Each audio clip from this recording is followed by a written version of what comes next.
नमस्कार, मैं हूं राज और आप देख रहे हैं प्योर पॉलिटिक्स। तो इस देश में जो लोग ये सोच रहे थे कि जेन जी को मोहरा बना करके वो नरेंद्र मोदी के खिलाफ एक नया मोर्चा खोल देंगे, जेन जी को सड़कों पे ले आएंगे और प्रधानमंत्री मोदी के खिलाफ एक ऐसा माहौल क्रिएट करेंगे, सड़कों पे हिंसा इस तरह से करवाएंगे कि भारत में उसी तरह का तख्ता पलट हो जाए जैसे नेपाल में हुआ, श्रीलंका में हुआ या बांग्लादेश में हुआ। उनको बहुत बड़ी निराशा हाथ लगी है।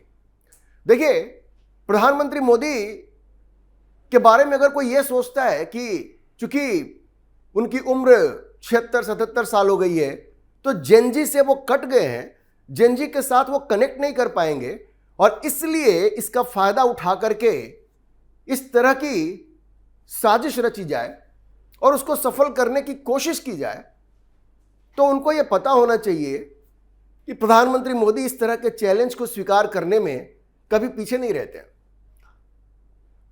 और जिन लोगों को मालूम नहीं है उनके लिए मैं बता दूं कि प्रधानमंत्री मोदी आज से टेक सेवी नहीं है।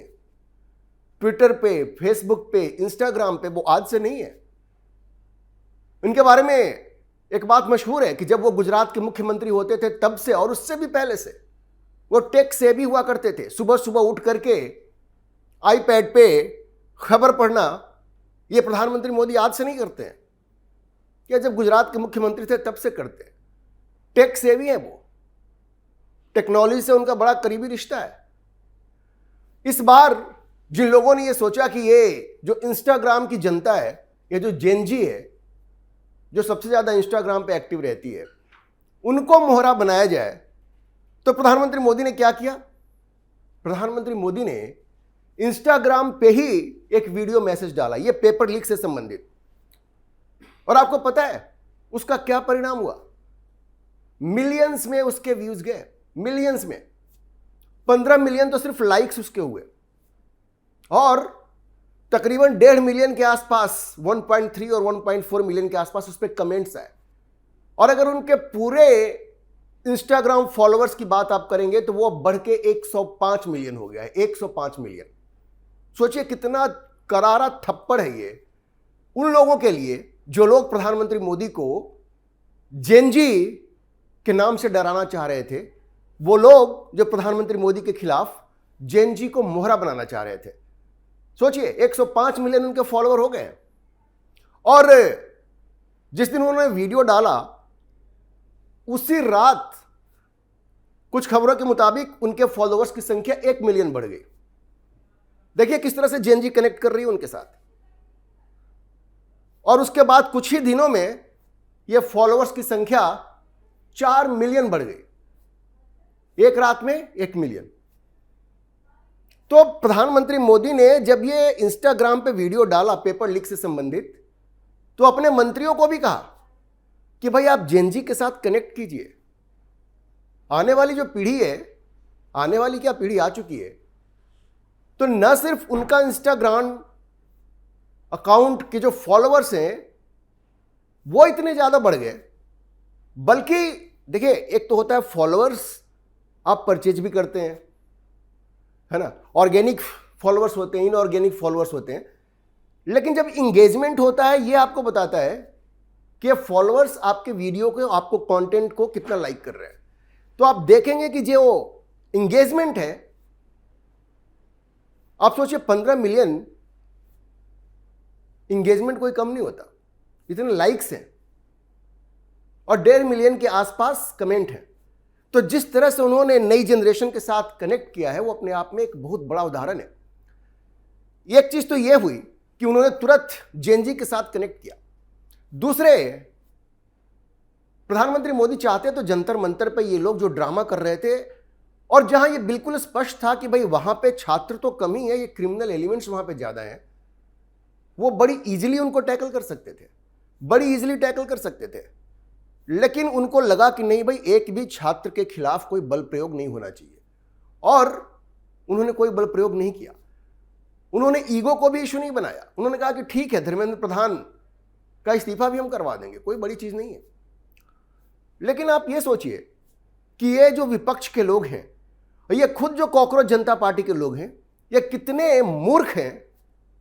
इनकी मांग क्या थी? धर्मेंद्र प्रधान का इस्तीफा हो जाए।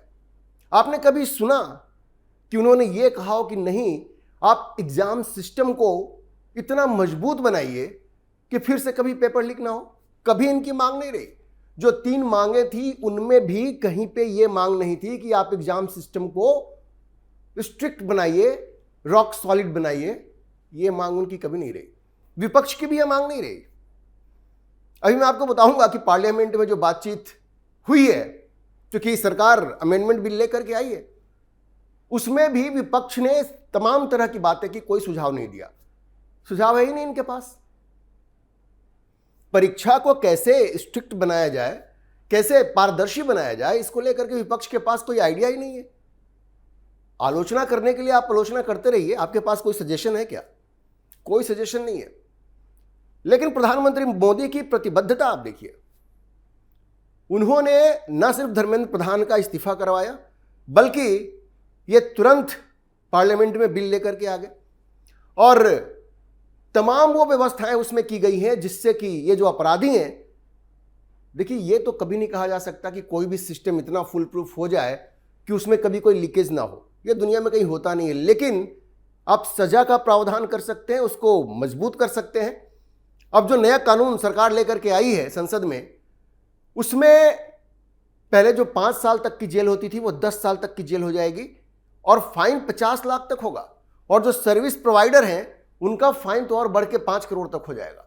और आगे से वो 8 साल तक कोई भी पब्लिक एग्जामिनेशन में, परीक्षा में वो सर्विस प्रोवाइडर की भूमिका में नहीं आ पाएंगे। तो सोचिए कितना कड़ा प्रावधान सरकार कर रही है। ऐसा क्यों हो रहा है? क्योंकि प्रधानमंत्री मोदी अपने आप को जेनजी के साथ कनेक्ट करना चाह रहे हैं, जेनजी को भरोसा दिलवाना चाह रहे हैं कि भाई हम ही हैं जो तुम्हारे बारे में सोचते हैं। ये राहुल गांधी तुम्हारे बारे में नहीं सोच सकते। अगर उनके पास कोई सोच होती तो कोई सलाह लेकर के वो आते, सजेशन लेकर के आते। गाली गलौज के अलावा राहुल गांधी को और आता क्या है? कुछ नहीं है। गाली देना तो बहुत आसान है, आप किसी को भी गाली दे लीजिए। लेकिन आपके पास कोई सजेशन है कि सिस्टम को कैसे बेहतर बनाया जाए? अच्छा देखिए, इस बिल में यह भी प्रावधान है कि फास्ट ट्रैक कोर्ट जो है वो 2 महीने में ये सारा इन्वेस्टिगेशन ये पूरा करेगी और उनको सजा मिलेगी। तो सारी चीजों को प्रधानमंत्री मोदी ने एक समग्र दृष्टिकोण अपनाया कि भाई चलो, छात्र उत्तेजित हैं और उनकी मांग बड़ी जायज है। हालांकि देखिए, जो पेपर लीक हुआ था उसमें जितने भी दोषी थे उस सबको पकड़ लिया गया है और उनको कड़ी से कड़ी सजा मिलेगी, ये भी तय है, क्योंकि फास्ट ट्रैक कोर्ट का गठन हो गया है। लेकिन छात्र उत्तेजित थे और उनकी उत्तेजना, उसमें भी पॉइंट है, कुछ वैलिड पॉइंट्स हैं। प्रधानमंत्री मोदी ने इसको ईगो इश्यू नहीं बनाया। और देखिए, एक एक्सपर्ट कमेटी भी बन गई है नंदन नीलेकैनी के नेतृत्व में। उसमें इसरो के साइंटिस्ट भी हैं फॉर्मर, आईबी के डायरेक्टर भी हैं फॉर्मर। तो इस तमाम लोग बैठ करके इस पूरी प्रक्रिया को और पारदर्शी बनाएंगे और स्ट्रिक्ट बनाएंगे। इससे ज्यादा एक प्रधानमंत्री और क्या कर सकता है? यह बात समझने की है। राहुल गांधी, अखिलेश यादव, ये लोग जब सत्ता में थे, इन लोगों ने एग्जाम को पारदर्शी बनाने के लिए कुछ नहीं किया। राहुल गांधी से मेरा मतलब है यूपीए जब सत्ता में थी और राज्यों में जहां जहां कांग्रेस की सरकार रही है। आपको राजस्थान का उदाहरण मालूम है, वहां तो अशोक गहलोत के टाइम में इतने पेपर लीक्स हुए कि प्रियंका गांधी को कहना पड़ गया कि भाई ये कांग्रेस के वश की बात नहीं है, ये पूरे देश की समस्या है और पूरे देश को ठीक करना पड़ेगा। तो जब केंद्रीय स्तर पे ही ठीक करना है तो प्रधानमंत्री मोदी अब प्रयास कर रहे हैं। अब देखिए, संसद में जो भाषण हुआ है उसमें प्रियंका गांधी ने कोई सजेशन नहीं दिया। हंसी मजाक करना, प्रधानमंत्री का मजाक उड़ाना, ये तो आप कर सकते हैं। आपने कोई सलाह नहीं दिया कि कैसे परीक्षा को पारदर्शी बनाया जाए, कैसे सिस्टम को ठीक किया जाए। और यहीं पे विपक्ष पूरी तरह से पार्लियामेंट में एक्सपोज हो गया, पूरी तरह से एक्सपोज हो गया।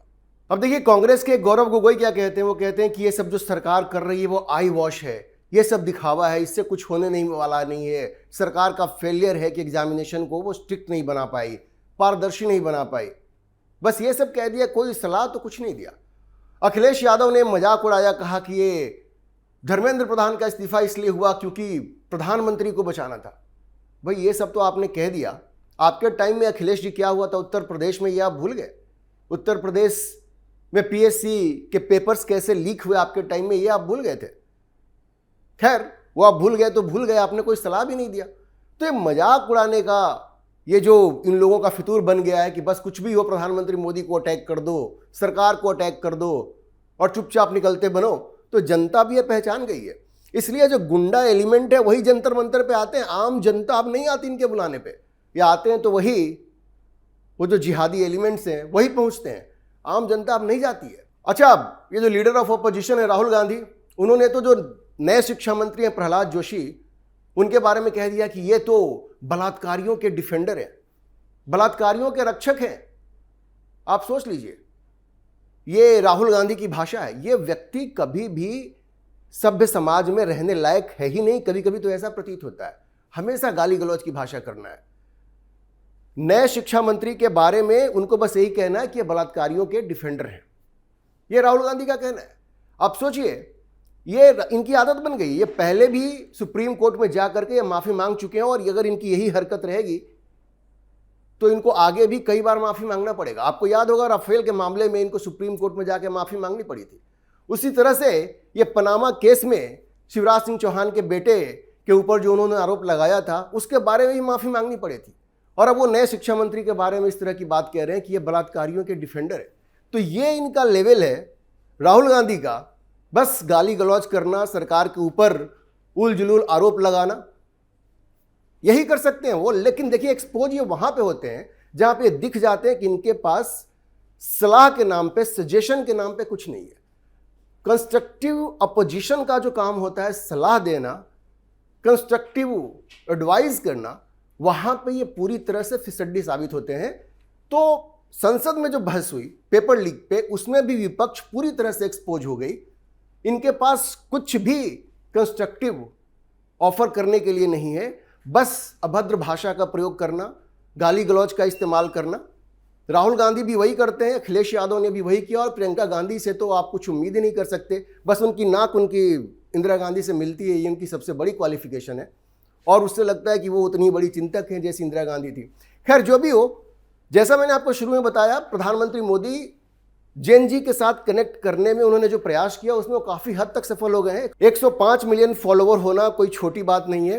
एक रात में 1 मिलियन से ज़्यादा फॉलोवर होना, और कुछ ही दिनों में 4 मिलियन से ज़्यादा फॉलोवर हो जाना, और उसके बाद उनके अपने समर्थक जिस तरह से नाराज हो गए कि आपने इन कॉकरोचों को बड़ी आसानी से छोड़ दिया, उनकी नाराजगी भी मोल ली उन्होंने। लेकिन कहा कि नहीं, ठीक है, ये जो कुछ क्रिमिनल एलिमेंट्स हैं इनको तो अभी हम कुछ नहीं कह रहे हैं, लेकिन छात्रों के ऊपर कोई मुश्किल नहीं आनी चाहिए। तो जो सहृदयता उन्होंने दिखाई है, जेन जी का विश्वास जीतने में प्रधानमंत्री मोदी निश्चित रूप से कामयाब हुए हैं। और ये विपक्ष संसद में जिस तरह का इनका आचरण रहा, और पूरे डिबेट में जो खोखलापन इनका देखने को मिला, उससे बड़ा स्पष्ट है कि विपक्ष एक बार फिर से इस मुकाबले में बुरी तरह से परास्त हुई है, और प्रधानमंत्री मोदी की एक बार फिर से जीत हुई है। अभी के लिए इतना ही। हम इस खबर पर नजर बनाए रखेंगे और आपको अपडेट करते रहेंगे। इस विषय पर आप क्या सोचते हैं, अपनी राय कमेंट बॉक्स में जरूर लिखें। और अगर आपको वीडियो पसंद आया हो तो आप इसे लाइक करें, शेयर करें, और हमारे चैनल को सब्सक्राइब जरूर करें।